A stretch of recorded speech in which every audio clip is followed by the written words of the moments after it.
በአንድ ቅርብ ጥናት በኢትዮጵያ ዕድሜያቸው ከ12 እስከ 25 የሆኑ ሰዎች ከ70 እስከ 77% የሚሆኑት ለወሲብ ተጋልጠዋል። በፈረንጆች በ2023 ኦገስት ላይ በአዲስ አበባ ዩኒቨርሲቲ ሜን ካምፓስ በተደረገ ጥናት በወንዶቹም በሴቶቹም ወሲብ የተለመደ እንደሆነ ተገልጿል። በዓለም ከ100 ሰው 60 ሰው የሚሆነው ቢያንስ አንዴም ቢሆን ወሲብን አይቷል። በአሜሪካ 60% የሚሆኑ ሰዎች ወሲብን የማየት ልምድ እንዳላቸው በኦክቶበር 2022 ስታቲስቲክስ ባደረገው ጥናት ይህንን ጠቅሷል። አቬሬጅ ኤጅ ኤክስፖዠር ከ12 እስከ 14 መሆኑ ወይም መጀመሪያ ሰው ወሲብን ማየት የሚጀምረው ከ12 እስከ 14 ዕድሜ እንደሆነ ጥናቶች ያመለክታሉ። የተለያዩ ጥናቶችን እየጠቀስን ብዙ መናገር ይቻላል። ግን እነዚህ ጥናቶች እንደውም ኢትዮጵያ ውስጥ ወይም አፍሪካ ውስጥ ብዙ የተቀናጀ ጥናት ባይኖርም ሁሉም ጥናቶች በሚባል ደረጃ ሁለት ወሳኝ ነጥቦችን ያመለክታሉ። አንደኛው ወሲብን ማየት ወይም የወሲብ ሱስ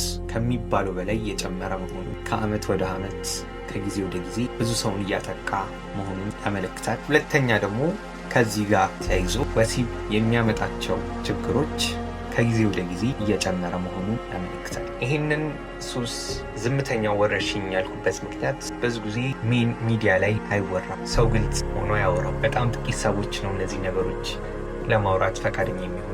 ብዙ ጊዜ ችላ ይባላል። እያንዳንዳችን ቤት ግን አለ ብዬ አስባለሁ። ኢትዮጵያ ውስጥ በዚህ ጉዳይ ወደ 4-5 ጥናቶች ተደርገዋል።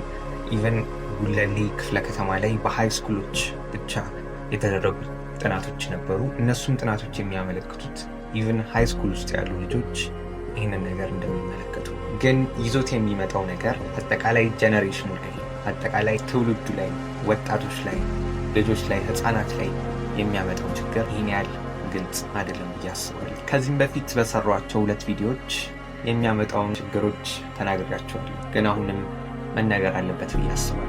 ከኢንዲቪጁዋል ብንጀምር ያ ሰውዬ ይህንን ነገር ሲያይ የመጀመሪያው ነገር ረዥም ጊዜ ያሳልፋል። ወደ ሱስ የመቀየር ቻንሱ በጣም ብዙ።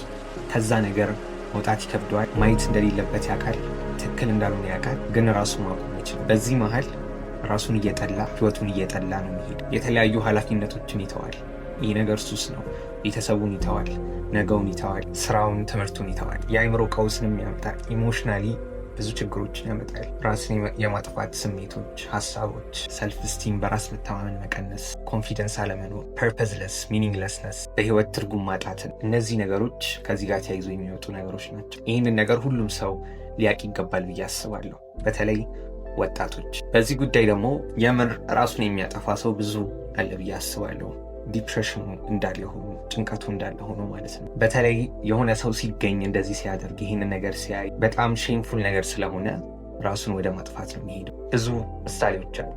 አንድ ታሪክን ያሳያችሁ። ይሄ በአሜሪካ ውስጥ የነበረ ሰው ነው። ይሄ ካፌ ከስተመርን ለማምጣት ሴቶቹ አጭር ቀሚስ ወይም ሰውነታቸውን የሚያሳዩ ልብሶችን ነው የሚለብሱት። በዚህ መሀል ይህ ሰውዬ መኪናውን እየነዳ ይመጣል። ካሜራውን የያዘችው ሴትዮ ኤግዛክትሊ ለምን እንደሆነ አላውቅም፣ ካሜራውን የያዘችው ግን ያው ልታዋራው ስትጠጋ ያ ሰውዬ የሆነ ነገር እያደረገ ነው። በዛ ቦታ ማድረግ የሌለበትን ነገር እያደረገ ነው። እዚህ ጋር መናገር የምፈልገው ራስህን ኮንትሮል እንዳታደርግ የሚያደርግሃል። ሱስ እስከሆነ ድረስ ራስህን መቆጣጠር አትችልም።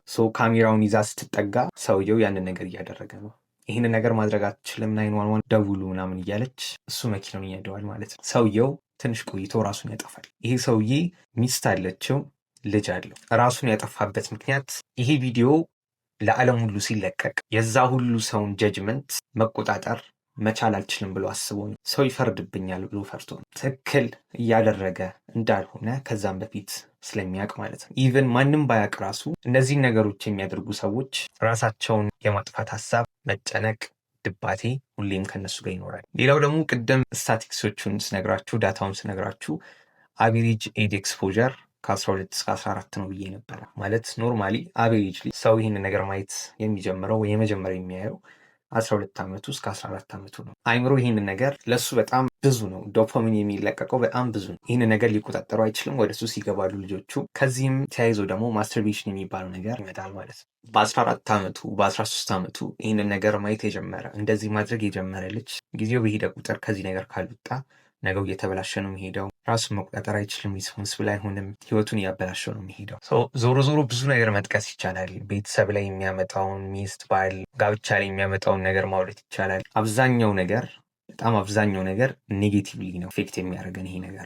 ኢትዮጵያ ውስጥም በጣም እየጨመረ ስለሄደ፣ አፍሪካ ውስጥም በጣም እየጨመረ ስለሄደ፣ ኢንተርኔት በገባ ቁጥር፣ ዋይፋይ በገባ ቁጥር፣ በየቤቱ ኢንተርኔት ስፒድ በጨመረ ቁጥር፣ በእያንዳንዱ ሰው እጁ ላይ ስልክ በኖረ ቁጥር፣ ቴክኖሎጂ አጠቃላይ በጨመረ ቁጥር አንድ ላይ የሚጨምር ነገር ነው። ፖርን ኢንዱስትሪ የሚባሉ ደግሞ ከኔትፍሊክስ ከብዙ ታዋቂ ካምፓኒዎች ዲጂታል ከሚሰሩ ካምፓኒዎች አንደኛ ነው። በጣም ብዙ ብር ያገኛሉ።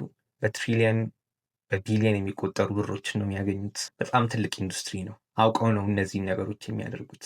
ሰው ማየት ማቆም ስለማይችል አንዴ ከጀመረ ማለት ነው። ሰው ይህንን ነገር አዌርነስ ሊኖረው ይገባል። ጉዳቱን ምን እንደሆነ በደንብ ማወቅ አለበት ብዬ አስባለሁ። አባት እናት ከሆናችሁ ልጆቻችሁን እንድትቆጣጠሩ፣ ታናሽ ወንድም ካላችሁ ታናሽ እህት ካላችሁ እንድትቆጣጠሩ እንድታዩ፣ ምክንያቱም በድብቅ የሚደረግ ነገር ስለሆነ ማለት ነው። የኢትዮጵያ ሕዝብ ይህን ነገር እንዲያውቅ እፈልጋለሁ።